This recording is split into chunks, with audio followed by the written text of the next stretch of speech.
Hey y'all, welcome back to another weekly reading vlog. Today I've started off with Tell Me an Ending by Harkin.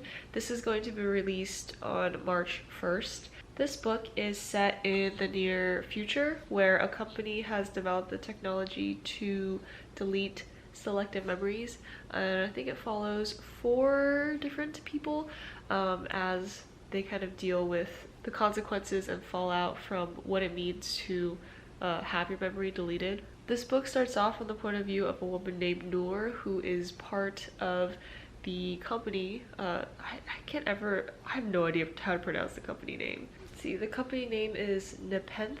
We haven't really gotten into the details of the science or the technology, so I'm hoping there's a little bit more information on that. Otherwise, this kind of does seem pretty far-fetched. I like kind of speculative sci-fi stories like this, especially if they cover a few different points of views. One I can think of right off the bat is The One by John Mars that has a very similar setup. But it is bright and early Wednesday. Yes, we're not starting on Monday because time is relative. So we're starting on a Wednesday for my work week. Hi, Hattie. You want to say hi? Yes, little hatchters. Here's to my second coffee of the day. Oh, it's so sad. Such a tiny amount of coffee. Nothing a little oat milk can't bulk up. Use a creamer because I refuse to drink my coffee black. A disgrace to coffee drinkers everywhere.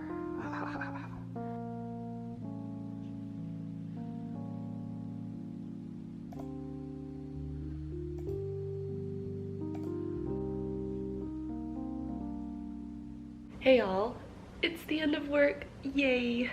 I'm getting ready to go out. One of my friends is hosting a little dinner and she made like 5 courses by herself. What a treat. So yes, this is the fit. I don't have a nice mirror. I was gonna do a fit check. I've only read a little bit more of Tell Me an Ending.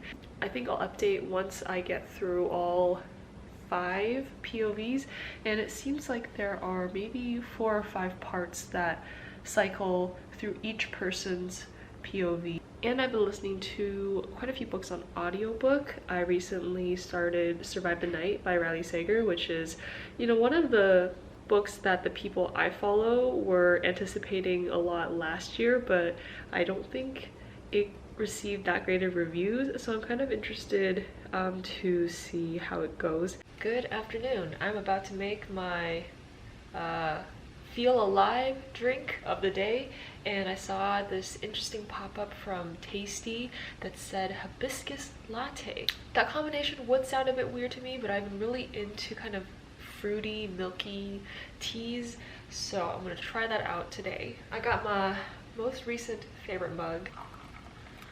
And add some sugar. How many is too much? 1, 2. Okay, that's too much. Okay. It was 3, by the way. 3 was too much. In addition, of course, I have oat milk.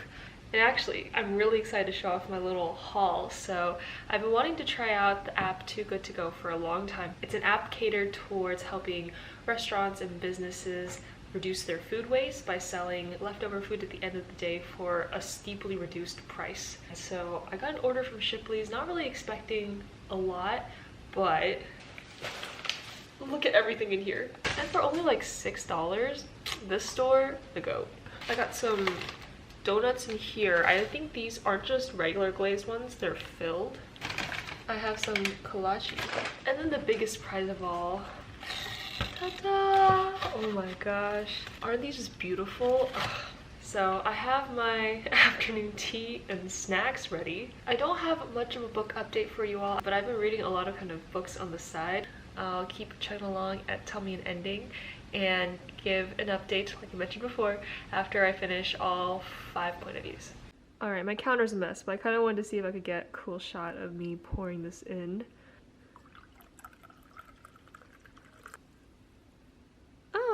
Oh, why is this so... It looks worse in real life than it does on camera. It's so muddy purple. I tried to squeeze a little bit of the tea to make a cute pattern on top, but it kind of ends up looking a little bit like the shadow hunter symbol. I did not mean to do that. Or it might look like something inappropriate. Not sure about that. Actually, I should do a little taste test right here.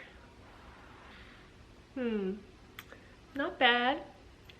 Not my favorite right off the bat, but definitely giving me fruity milk tea, which I do like. I'm gonna go pick up a donut and have some tea. I'll see y'all later.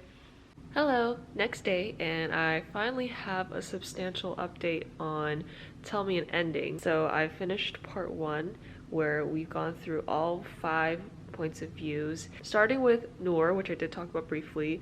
She's the person who works with Nepenthe, part of the aftercare team. She's dealing with a lot of the backlash after these people who have gotten their memory deleted have traces of it coming back, so that's kind of her story. Then we have May, who lives in Kuala Lumpur. She's living with her dad, who's kind of a partier, and May has been experiencing traces, 2 specific memories that she has no clue where they came from, what their origins are, and she's been researching about Nepenthe. She wants to get to the bottom of it, and her search started in this photograph from an old friend at university. Next we have Finn, who I'm guessing is maybe in his 40s. His wife recently got an email from Nepenthe saying that you had a memory deleted and you chose to also delete knowing that you got this memory deleted. And so they're sitting there racking their brains trying to think of like, what memory could it be? And there seems to be some kind of secretive things that we're not kind of privy to know yet. It seems like he kind of knows more than he's letting on, and his wife is also hiding something. And then we have Oscar, who when the chapter opens up, he's in Morocco. He is introduced to us as a character who doesn't know anything about his background, really. He doesn't know a lot of personal facts about his family, about his like where he went to school, his friends, his relationships, anything like that. What's also very special about his situation is that he somehow has acquired a large amount of money, like so large that he doesn't know what to do with it. And there are people who keep following him and tracking him down wherever he goes, even though he's moved several times. And finally, we have William, who is a police chief. He's going through a rough patch with his wife, and he's kind of this very like quiet, curt, stoic kind of guy. And he's being haunted by this one specific memory related to a case, and he doesn't understand why he gets such like a dark, foreboding, like that shadowy feeling, and he just wants it gone. He's also kind of struggling professionally and personally, so it's not going great for William. And right now I think I'm very interested in May's story because it seemed like she has kind of the most like intrigue in her story. There's something there that is like driving the plot. Of course I'm interested in Noor's story because that is like the heart of the Nepenthe technology, and I want to know more about like the cases there. So that's kind of where I'm sitting so far. There are like a ton of parts. There are 5 parts, so plenty of time to develop these characters' stories. It has been kind of hard getting into this book so far. I'm not really sure why. It might just be because it's kind of leaning on the more just literary fiction side rather than the kind of speculative fiction, sci-fi kind of fiction side. I'm hoping for the best. We're going to move on to part 2 and see if things get a little bit better. Hello, it's another day and another peanut butter cup. It's been a few days since I've talked to y'all. So I did finish Tell Me an Ending yesterday. I really flew through the last, I think, 50-ish% of the book. So we had those 5 points of views, and initially I wasn't sure if there was going to be a connection between them or not. But as it turns out, they all are somewhat interconnected by the end of the book. There was a good mix of interpersonal conflict and drama, plus this kind of moral dilemma of, is Nepenthe, I figured it out now, it's Nepenthe, not Nepenthe, if Nepenthe is actually doing something quote-unquote good, or if they can be used for good but also can be used for evil. I think the intensity and buildup of the plot led to a very anticlimactic ending.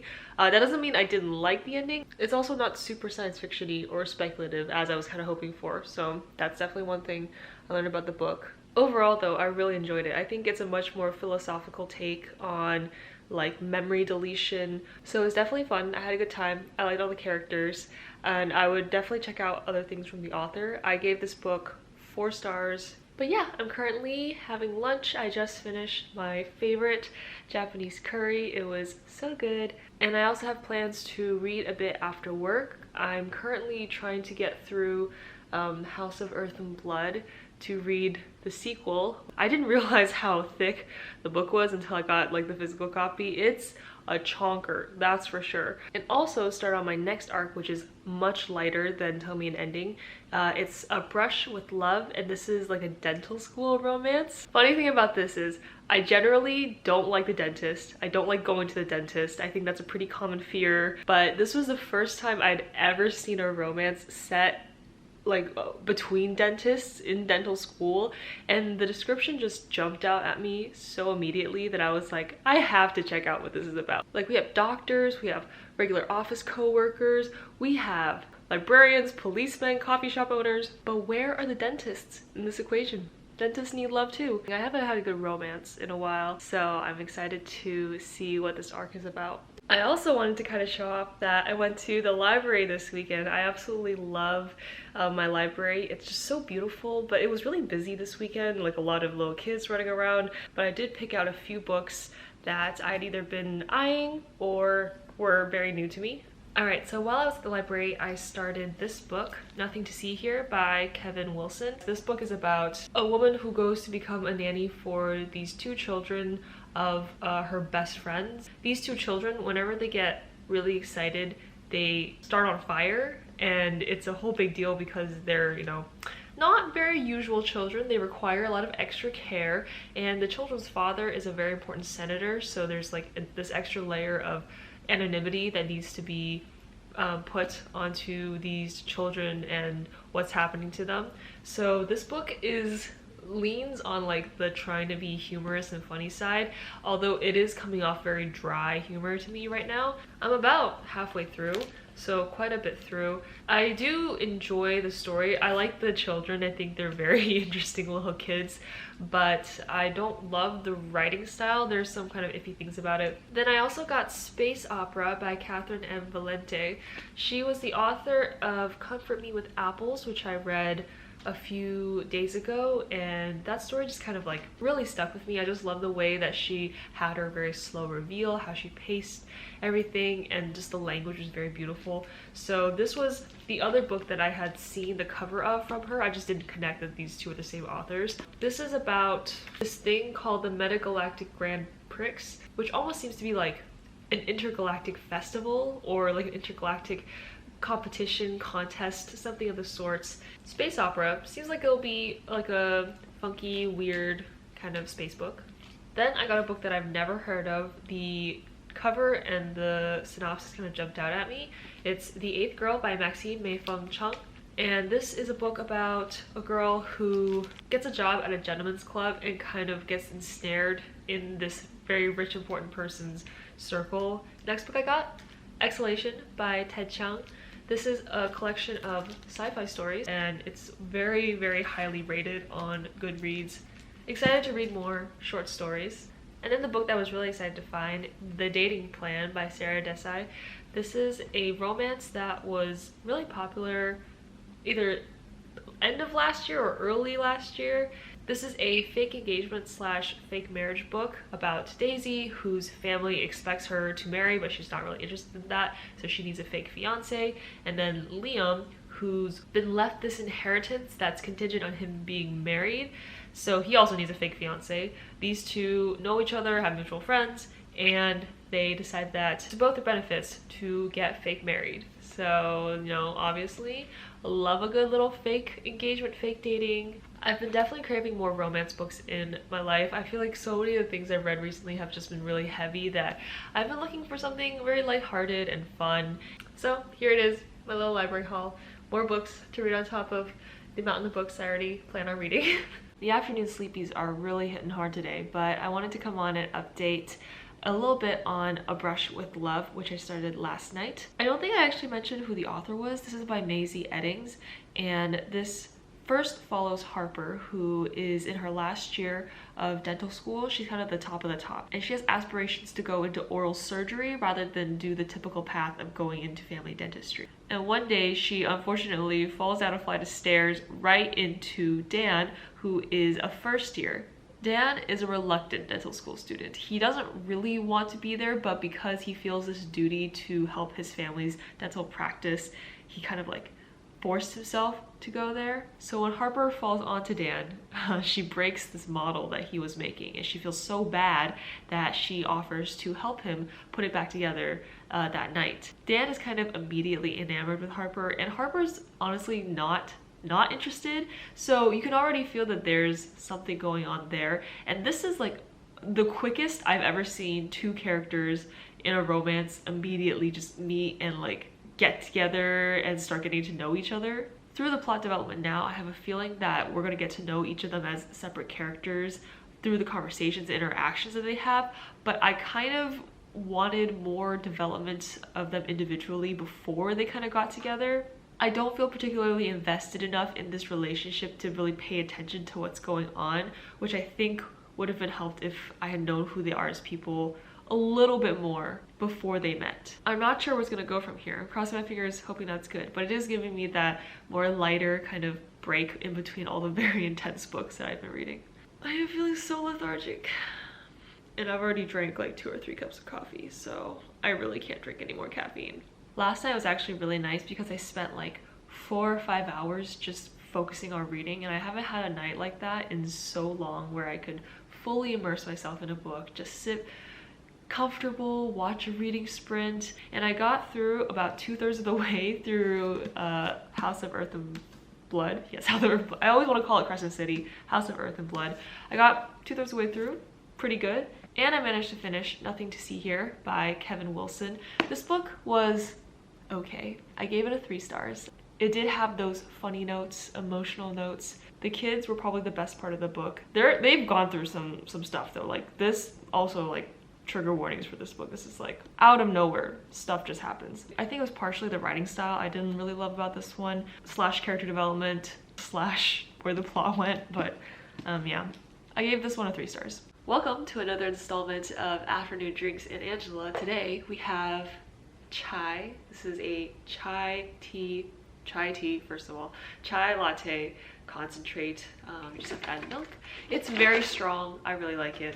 The main reason I wanted to check in today was more for an update on A Brush with Love. I am pushing my way through. I'm at 50%, and already I feel like I can now pinpoint what it is about this book that maybe is just not doing it for me. The first thing is that both characters individually are very interesting. They seem like they have very diverse backgrounds. However, I have literally zero motivation to care about them as a couple. Their relationship, their love story, it was purely built upon kind of a almost love at first sight trope. And even if these two have really great conversations and built this really fun dynamic, if there's not a reason for me to care about where this relationship goes, there's just no reason for me to continue reading. I have this much oat milk, it's not enough. I had to replace with the inferior almond milk. And the main conflict of this story is one that I think is a product of characters being stubborn just for the sake of there being tension, of there being this plot.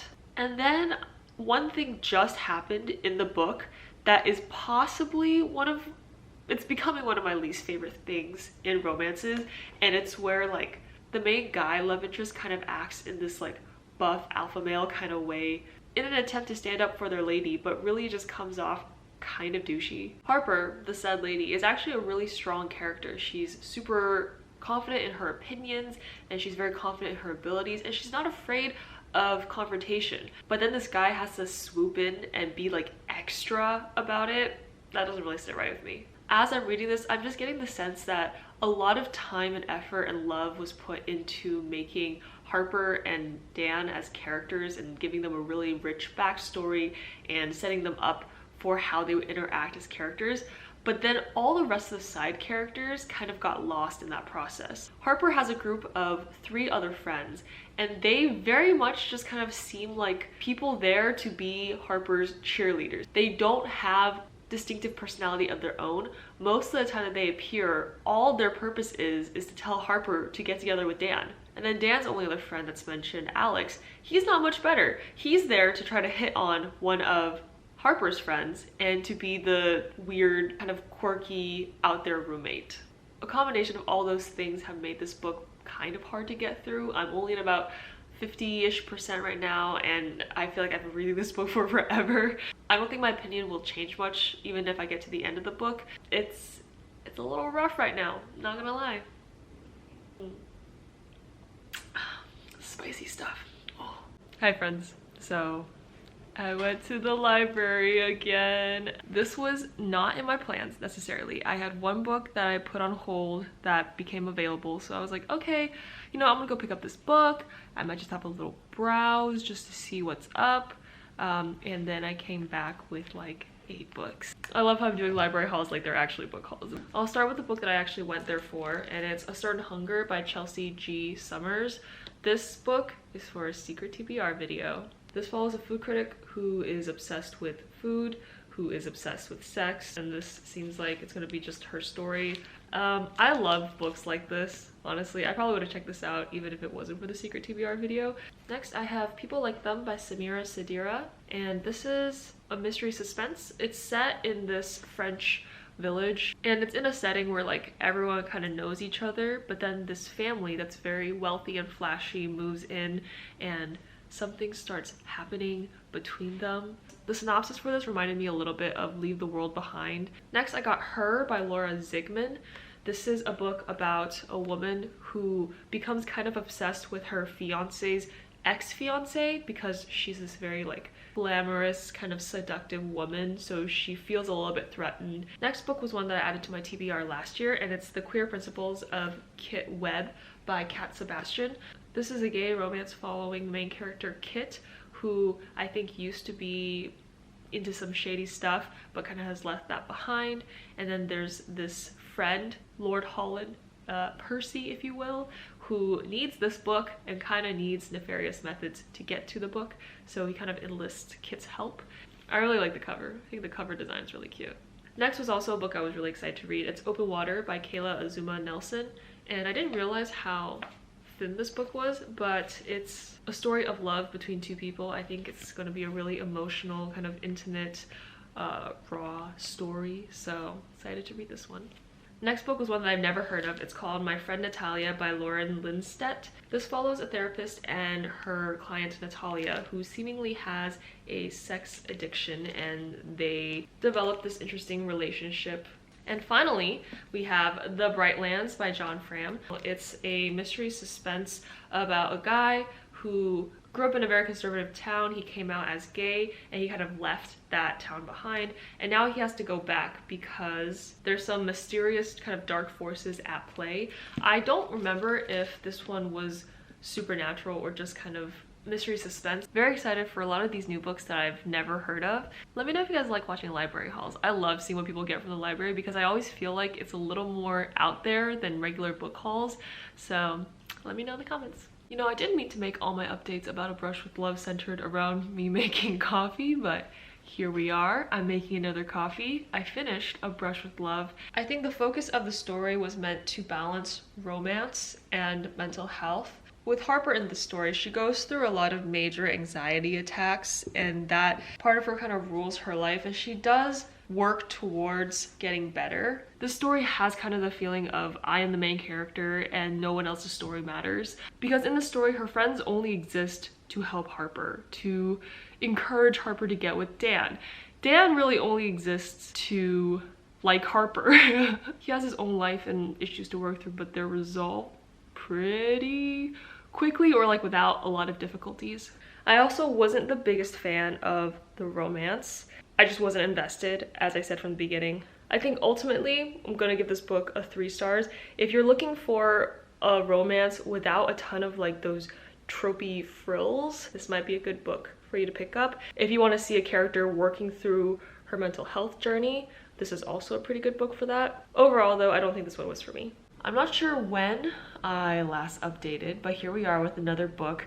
I just finished The Resting Place by Camilla Sten, which was the last book that I planned for this vlog. It follows the main character Eleanor, who has prosopagnosia, which is the inability to recognize faces. At the start of the story, it's revealed that Eleanor had witnessed her grandmother's murder, had even seen the murderer, but obviously due to her condition, she couldn't remember who the murderer was. It's now a few months later, and Eleanor discovers that her grandmother had this secret estate that she had never ever heard about. A lawyer had contacted her saying that they needed to sort out kind of the assets of the estate. What ends up happening is that she has to spend a very snowy, closed-in weekend with her boyfriend, the lawyer, and her aunt Veronica at this estate, sorting out the different assets. This definitely has the vibe of that snowy, closed-in, kind of claustrophobic suspense. To be honest, I really wasn't sure about Eleanor as a main character in the beginning. She didn't seem like she had the kind of ambition and motivation to keep the plot going in a way that made sense. And I think that's why going through the first half of the book was a real chore. It didn't feel like it was enjoyable. I think if you like mystery suspense that's centered on family drama, or if you like those that are very closed in within a very short amount of time, you only have a very few amount of characters that are known, you would definitely probably like this book. For some reason with this one, I think we're just so in the head of the main character Eleanor, and we have so little focus on her prosopagnosia that it feels a little bit like a plot gimmick. It was essential for the story to have happened, but there was like no focus on it for the entirety of the book. Personally, I'm sitting at around a 3.5 stars. It was a very quick and snappy read, so that was kind of fun to get into. But yeah, a lot of fun arcs I got to check out in the month of March. I hope that some of these books stood out to you and that you might want to pick them up. I think by the time I have this video posted, most of these will be out, so just keep an eye on those books.